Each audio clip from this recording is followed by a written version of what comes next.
आइए हजरात, शहर इंदौर के एक बहुत ही कुशल हिंदी के हस्ताक्षर जनाब पंकज दीक्षित साहब से मैं गुजारिश कर रहा हूं कि मेरे कहने पे ना, मेरे बुलाने पे ना, लेकिन इन तारों भरी रात की तौहीन न कर। माइक पे जनाब पंकज साहब। मंच पर कड़ाके की ठंड है, कोई शायर कह नहीं पा रहा है, लेकिन हम 2 बार कह चुके हैं कि एसी कम कर दीजिए। इतनी ज़्यादा ठंड है कि चाय की आवश्यकता पड़ गई है। मुझे एक आगर के एक बहुत बड़े कवि रहे हैं, अब नहीं है, मोहन चतुर्वेदी जी, उनकी कविता याद आ गई। वो भूमिका है चाय के लिए कि 14 वर्षों से जगे थे सो गए, लोग ये समझे कि मूर्छित हो गए।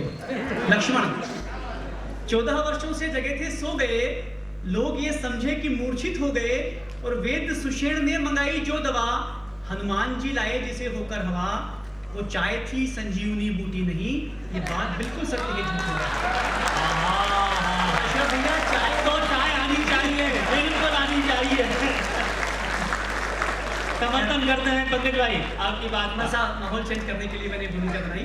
बहरहाल उर्दू की इस महफिल में यदि हिंदी के किसी कवि को बुलाया जाए तो ये हिंदी का सम्मान है। मैं बहुत इस्तकबाल करता हूँ आप सबका, अदब की महफिल का, मंच, आदरणीय मंच का सम्मान करता हूँ, नमन करता हूँ, और मेरे जो सामने बैठे हुए हैं सामीन, उनके मन में बैठे ईश्वर को नमन करता हूँ। और शुरुआत करता हूँ खासतौर पर युवाओं के लिए कहना चाहता हूँ कि अपने आप से मोहब्बत कीजिए। चिराग भैया ने बात कही, अमतांशु ने बात कही मोहब्बत की। मैं कहता हूँ जब तक हम खुद से मोहब्बत नहीं करेंगे, शायद किसी और से मोहब्बत नहीं कर पाएंगे। वाह! तो खुद से मोहब्बत कीजिए, क्योंकि कोई सहारा तुम्हें आके देगा नहीं, कोई सहारा तुम्हें आके देगा नहीं, गम तुम्हारा कोई आके लेगा नहीं, एक तुम ही हो, तुम्हारे सिवा कोई भी तुमको तुमसे ज्यादा सहेगा नहीं। कर्म करते रहे शूद्र की ही तरह। मनुष्य अच्छाइयों और बुराइयों का एक बहुत खूबसूरत संयोजन है। कर्म करते रहे शूद्र की ही तरह, सबसे लड़ते रहे युद्ध की ही तरह, जब जब आंसू बहे दीन के दर्द पर, जब जब आंसू बहे दीन के दर्द पर, शुद्ध होते रहे बुद्ध की ही तरह, शुद्ध होते रहे बुद्ध की ही तरह। जिंदगी ने दिखाए उजाले बहुत, जिंदगी ने दिखाए उजाले बहुत, जिंदगी ने दिखाए उजाले बहुत, मन मेरा रोशनी से नहाया नहीं, उम्र की सीढ़ियां यूं ही चढ़ते रहे, पर जीना हकीकत में आया नहीं। एक तरफ हम हैं जो कहते हैं कि हमें जीना नहीं आया, लेकिन एक तरफ कुछ लोग हैं जो मगरूर हैं। उनके लिए कहता हूं कि जिन्हें ज्यादा समझने का गुरूर है, जिन्हें ज्यादा समझने का गुरूर है, कोई कमी तो उनमें जरूर है। जिन्हें ज्यादा समझने का गुरूर है, कोई कमी तो उनमें जरूर है, जैसे हर मुअम्मे का हल मिल गया, मुअम्मा रहस्य, जैसे हर मुअम्मे का हल मिल गया, उनकी बातों में इसका सुरूर है। जिन्हें ज्यादा समझने का गुरूर है, कोई कमी तो उनमें जरूर है। और दोस्तों, हम जो लोग हैं वो बेरुखी से, बेवफाई से मोहब्बत निकाल लेते हैं, नकारात्मक से सकारात्मक निकाल लेते हैं। तब कहता हूं कि जो बेखुदी से सीखा उसका जवाब है, जो बेखुदी से सीखा उसका जवाब है, जो बेरुखी से सीखा वो लाजवाब है। जो बेखुदी से सीखा उसका जवाब है, जो बेरुखी से सीखा वो लाजवाब है। जो जिंदगी में चाहा मिलता रहा मुझे, जो जिंदगी में चाहा मिलता रहा मुझे, जो जिंदगी से चाहा वो अब भी ख्वाब है, जो जिंदगी से चाहा वो अब भी ख्वाब है। और दरमियां हमारे कई नजारे बने, ये वक्त आने वाला नहीं, दरमियां हमारे कई नजारे बने, मगर जो इस वक्त है वो नायाब है, मगर जो इस वक्त है वो नायाब है। और दोस्तों, मैं क्या चाहता हूं अपनी जिंदगी से, एक कवि, एक शायर, एक संवेदनशील व्यक्ति अपनी जिंदगी से क्या चाहता है, इस बात को कहना चाहता हूं कि खुद से मिलूं तो ऐसे कि पहले कोई मिला ना हो। खुद से मिलूं तो ऐसे कि पहले कोई मिला ना हो, जिंदगी जीऊं तो ऐसे कि मरूं तो गिला ना हो।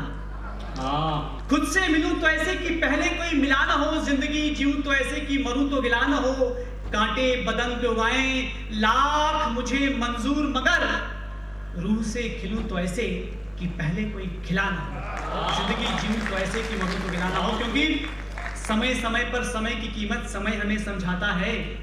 कोरोना काल निकला है, उसने हमें समझाया कि जीवन क्या है। समय समय पर समय की कीमत समय हमें समझाता है। जो खुद से सीख नहीं सकते वो समय हमें सिखलाता है।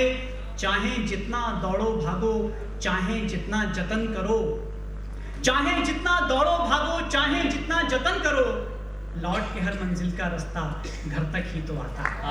लौट के हर मंजिल का रास्ता घर तक ही तो आता है। दोस्तों, घर लौटता हूँ और एक कविता आप तक पहुँचाता हूँ। अक्सर बेटी पर हम कविताएं लिखते हैं, सुनते हैं, लेकिन जब बेटों तक बात पहुँचती है तो उम्मीद पैदा हो जाती है, एक्सपेक्टेशन पैदा हो जाता है। मैंने एक कविता में इस पारंपरिक उम्मीद से अपने आप को मुक्त करने की कोशिश की, अपने बेटे को मुक्त करने की कोशिश की। 2 साल के मासूम बच्चे से वार्तालाप करती हुई ये कविता सारे पिताओं को, सारे बच्चों को समर्पित कि जब तुम बड़े हो जाओगे अपनी कहानी में खो जाओगे। मासूम बच्चे से वार्तालाप करती हुई कविता कि जब तुम बड़े हो जाओगे अपनी कहानी में खो जाओगे, तब न चाहते हुए भी मेरे पास रहते हुए भी मुझसे दूर हो जाओगे। जब तुम बड़े हो जाओगे अपनी कहानी में खो जाओगे, तब न चाहते हुए भी मेरे पास रहते हुए भी मुझसे दूर हो जाओगे। हाँ, मैं इस बात से डरता हूँ, हाँ मैं इस बात से डरता हूँ, लेकिन मैं तुम्हें तब भी उतना ही प्यार करूंगा जितना आज करता हूँ।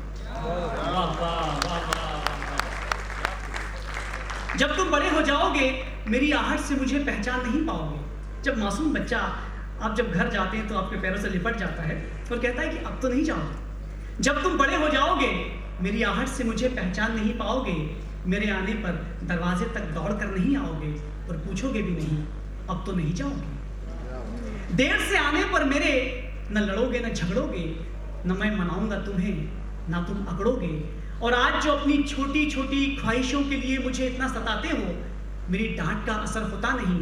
मैं लाख झुंझलाऊं फिर भी बार बार फोन पर फोन लगाते हो, चाहे जैसे भी हो अपनी बात मनवाते हो। लेकिन दृश्य बदलेगा, लेकिन दृश्य बदलेगा जब तुम बड़े हो जाओगे, न मुझ पर अपना हक जताओगे, न रोओगे न रूठ जाओगे। और शायद मैं भी तुम्हारी मसरूफियत को माप कर, वक्त की नज़ाकत को भांप कर, रिश्तों की तपिश को ताप कर सब कुछ वैसा उतना महसूस ही नहीं कर पाऊं जितना आज करता हूं। लेकिन मैं तुम्हें तब भी उतना ही प्यार करूंगा जितना आज करता हूं।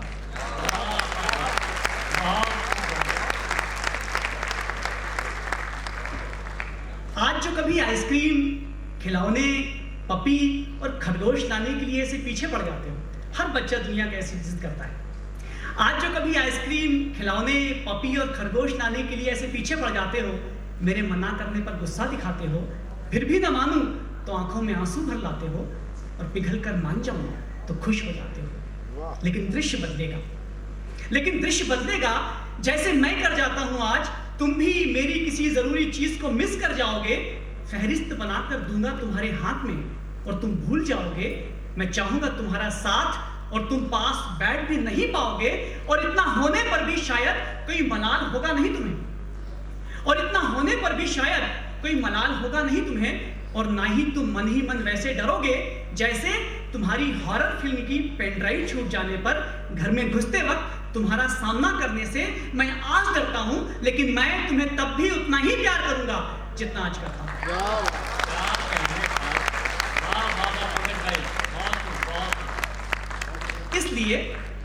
इसलिए कि मेरे पिता ने भी मुझे मेरी लाख नाकामियों, नादानियों, गलतियों के बाद भी उतना ही प्यार किया। इसलिए कि मेरे पिता ने भी मुझे मेरी लाख नाकामियों, नादानियों, गलतियों के बाद भी उतना ही प्यार किया। इसलिए कि हर पिता परंपराओं को जीता है, अपनी व्यथा बताता नहीं, सब्र का घूंट पीता है। बड़े हो गए बच्चों की बेबसी देखकर मन ही मन रोता है, क्योंकि वो बेटा नहीं, पिता की ही तरह जिम्मेदारियों को निभाता हुआ, अपनों को बेतहाशा चाहता हुआ, स्नेह की बारिश में नहाता हुआ। सनातन पिता होता है, पुरातन पिता होता है, आदतन पिता होता है, आदतन पिता। शुक्रिया।